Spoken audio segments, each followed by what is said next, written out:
they gon' be like, damn, that's hot. Tell me about your book. Okay, our book started as an idea to create books for little black boys. And the reason is because there is such a huge void in the marketplace for children's books for little black boys, because there seems to be a void that has not been addressed. And in order to create these books for our little boys, we decided then to come up with the idea to celebrate one little boy who has these days of adventure, and he comes across the paths of each of his friends, whether it's in class, whether it's in the neighborhood or whatever. But then how do you tell that story that can be accessed from the reader's point of view, so that each little kid can actually see himself in the book? So we came with the idea just to create the book for everyday kids, just to have an everyday experience for little black boys. Yeah, the main thing is that each kid that reads the book can resonate with it, and they can compare themselves to one of the boys, just say, hey, that looks like me. Oh, yeah, I read books too. Oh, I paint too. I play basketball too. It's really just a connection thing between the reader and the book. I'm the author of the upcoming children's book, I'm a Brilliant Little Black Boy. I invited a few guys along to support our Be Brilliant campaign. Check it out. And always, be brilliant. Be brilliant. Be brilliant. Be brilliant. Be brilliant. Be brilliant. Be brilliant. Be brilliant. Always be brilliant. Hey, yeah. Hey, brother, I just want you to remember one thing. No matter what you do, in all things, be brilliant. Be brilliant. Be brilliant. Be brilliant. Be brilliant. Be brilliant. Be brilliant. Be brilliant. If at all possible, be brilliant. Be brilliant. Be brilliant. Be brilliant. God bless you, brilliant little black boys. Peace. Be brilliant. What makes this book so important in these days and times? With all the stuff going on with Black Lives Matter. Yeah. Yeah.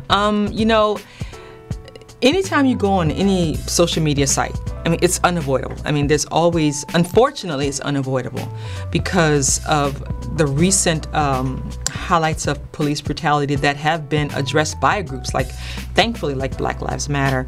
And someone said to me, they said, you know, this book is coming at such a great time.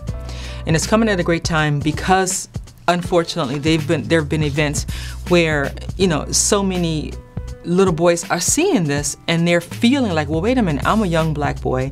At some point, I'm going to be a young black man. Is that going to happen to me? Is that going to, you know, am I going to be the one, you know, being addressed by the police and, you know, brutalized in the street for no apparent reason just because I'm black? So one of the things I wanted to kind of like circumvent is the idea that you are not necessarily going to be targeted simply because you're black, but you are going to find somewhere in this book, you're going to find a representation of yourself that's going to help aid in addressing your self-value, your self-worth, so that you can move forward without having to feel like, you know, I'm not going to be, you know, hit up by the cops or something like that. But even more so, just having the boys just have a book that just find characters that just look like them. And they're just happy having a good time, not worried about police brutality or none of that hip-hop drama or nothing. Just having a good time. Childhood. Being young, just childhood. Having a good time. Having a good childhood. That's you know, our kids need a good childhood. You know, yeah. And what have you? Well, first off, this book has getting a lot of reactions, and a lot of endorsement from like celebrities. And yeah. Also, Denzel and yes, Pauletta wrote the foreword. So tell us a little about the foreword and what celebrities have been behind the book, actually. Well, my husband, Warren Drummond, he worked with Denzel on the movie Fences. So he and Denzel have formed a really nice relationship, a working relationship, and Denzel loves Warren. He's a great guy. He's a great man. So when we came up with this book, and I thought, one thing I am going to need some kind of support. So I came up with the idea of, asking certain target celebrities if they, because of their own, character and representation in the industry and how, dignified they are and well respected that they are, their word is bond. So if somebody says something nice about it, people are going to take notice. So I thought, well, Denzel Washington, he's the one. He's got all the character, all the dignity, all the talent, people love him. Yeah, it was a good boost just to have people behind us and push the book as well, especially black known people. I mean, that was just a special thing. Yeah. And to have them just support the book in the way it is, it's a really dope thing. Really dope thing. Yeah. You guys were on Steve Harvey as well, right? Yeah. Steve Harvey. We were so happy to get that opportunity. Steve Harvey's amazing. Lovely, wonderful person. We actually ended up going on Steve Harvey, and that really boosted the book sales a lot too, because we were there with Michael Ealy, the wonderful actor Michael Ealy, who's a great person. So that really helped us, put the book out there more and across the country. And so we got so many emails and requests and purchases of the book because of that. So any kind of publicity, like that is gold. It's gold. And it's really important when, like us, we're self-published, self-financed authors who are doing this on our own dime, our own time, our own everything. So if you can get a major television show like Steve Harvey and major celebrities like Denzel Washington and Sam Jackson and Vin Diesel and Blair Underwood and Hill Harper and Michael Ealy. Lesson right there. That tells you something, right? Yeah. It tells you something about the need for this book. Not just because we happen to have access to these people, because listen, let me tell you something. Nobody's going to say yes to something that they don't support. If it doesn't reflect something that touches in their hearts, they're going to say, okay, good luck with that. You know what I mean? Mm-hmm. But because they recognize just the title alone, I'm a brilliant little black boy, they're like, whoa, who would have the audacity to put that on the cover of a book? Because you know what? They are brilliant. They just don't know it yet. So that kind of support, from these major celebrities, just underscored everything we're trying to do. So it's just it's gold. It really is. It's a blessing, and it's pure gold to have known that we wrote something that people want to support, Perfect. And the question is that you kind of touched on the reason why you wrote the book, but just as an author, what have you learned about yourself from seeing people's reaction to the book? What do we learn about ourselves by seeing people's reactions to the book? Well, for me, I've learned that it's not so much a personal lesson that I've learned, but I think it's a global one, in that the old saying, if you build it, they will come. In other words, we're filling a void in a way that we didn't know that was actually, that necessary. We knew it was there, but we didn't know that it was hugely necessary. The way people opened up their hearts and responded to us on Facebook and responded by emails, and the tearful letters that people just sending me. Thank you for writing this. My little boy loves it so much he can't put it down. I have to read it to my kid every night. Thank you so much for showing all those amazing black men in the opening of the book, because now they recognize them and they'll grow and learn about them more. That in itself is everything. Yeah, That's and everything. Really just me being young to be a part of this, I felt like I felt honored just from seeing a whole bunch of people just say, hey, young brother, you doing your thing. Yeah, right. You're putting out stuff that needs to be heard. All this negativity and stuff, especially last year and the year before that, is something that's needed for the youth, because what are they gonna grow up to? They need to grow up in a happy environment. They need to resonate with something happy, which is the book as well, and any other stuff on media for that matter. And also, I felt like I didn't know it would push this much boundaries as it's done. And yeah, we're laughing because we get why does it have to be a little black boy? Why does it have to be a brilliant little black boy? Why can't you just be a little boy? I'm like, well, I will tell you why. Because if you go and you look at all the books, out of 3,200 children's picture books released, only 93 books were made for kids of color. And of that, very few for little black boys. So what does that tell you? What are those other titles, the 3,200 and, you know, what is it, 90, what are they celebrating? It's not us, you know what I mean? So we gotta find a way to put it out there. So if it grabs your attention, it's grabbing your attention for a reason, because it's touching something inside of you, because you know it's needed and you know you desire it. So if you're challenging it, that's only because you know it's needed even more, because otherwise you wouldn't challenge it.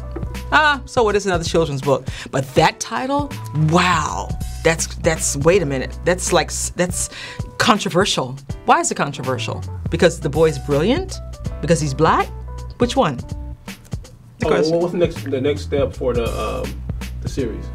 Well, we're trying to do animation, and that step is a careful process because we need to make sure we go to the right people.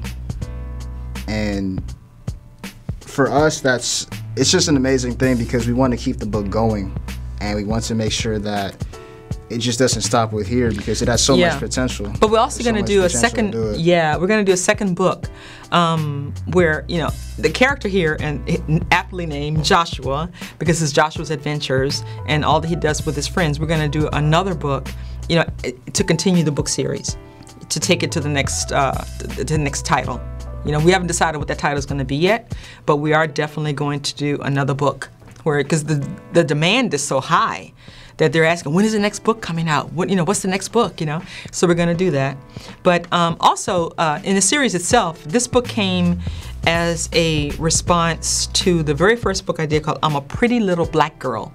And that book I can't keep it on the shelves. It's selling out in Target, Barnes & Noble, everywhere. And I just ordered a whole batch of books, and they've sold out already. I got to order them again. So, and that book has been out since 2013.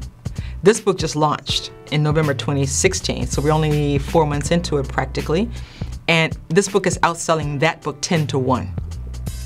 And what advice can you give someone or other writers that were thinking about self-publishing versus going to the... Just don't overthink it. Just keep writing. Yeah.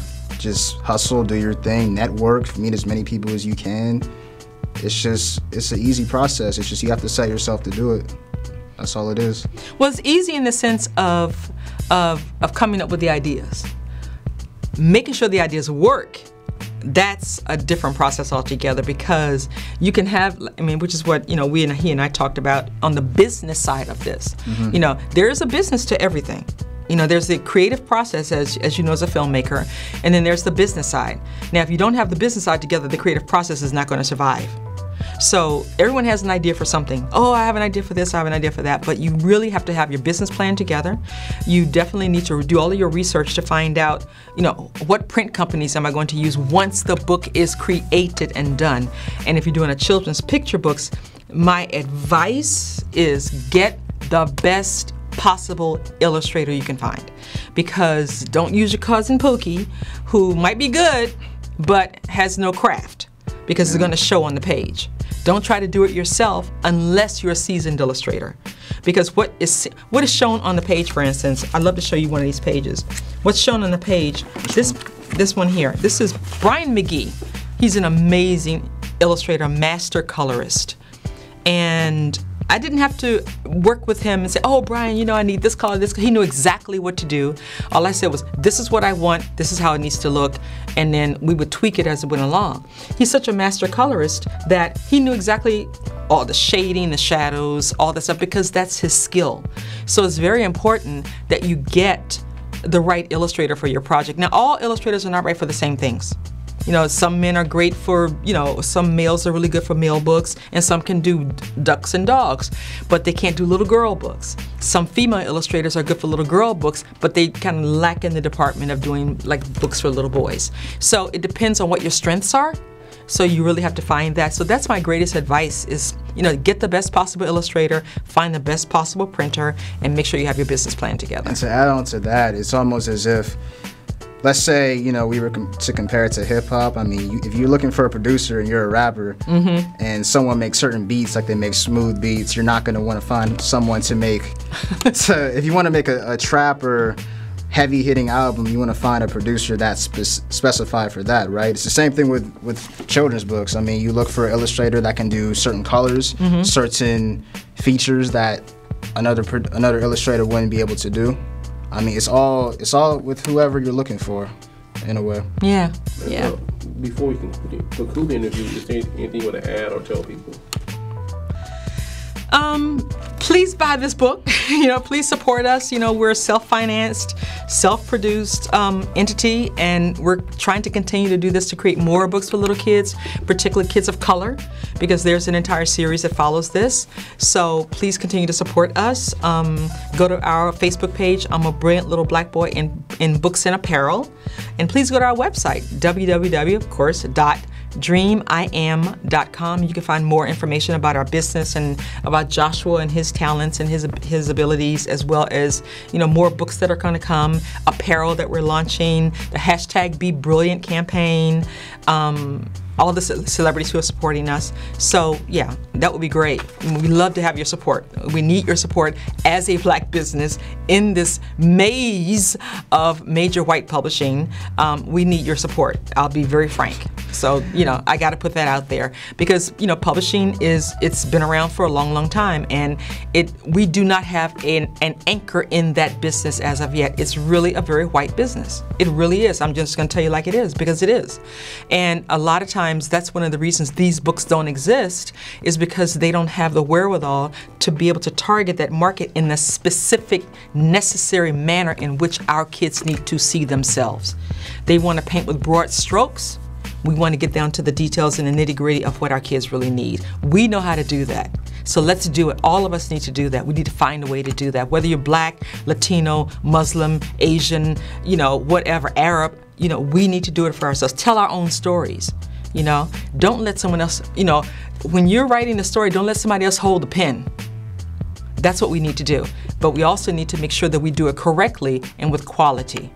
And that's very, very important. You don't just want to do anything. Yeah, I learned a lot from her every day. If you're a writer also, I would even stay independent, because it's almost like not only do you get more profit, but you have more control over your art.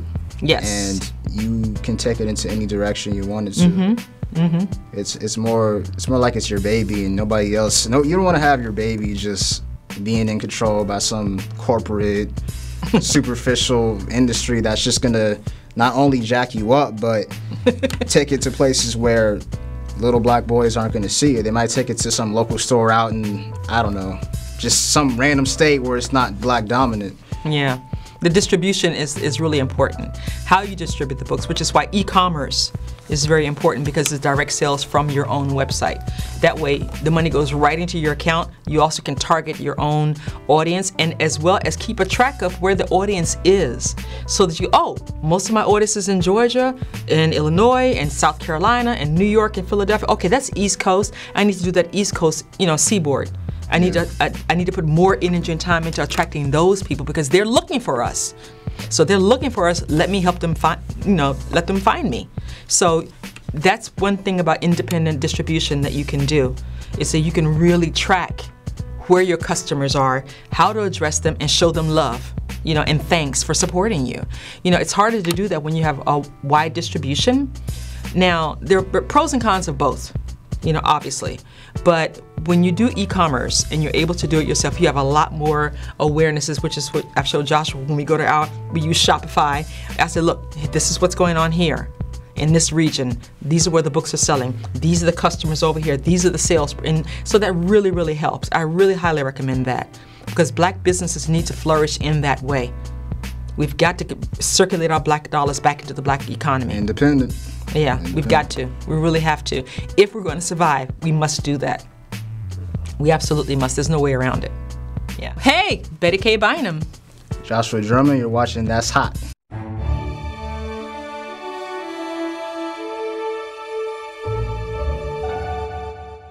They gon' be like, damn, that's hot.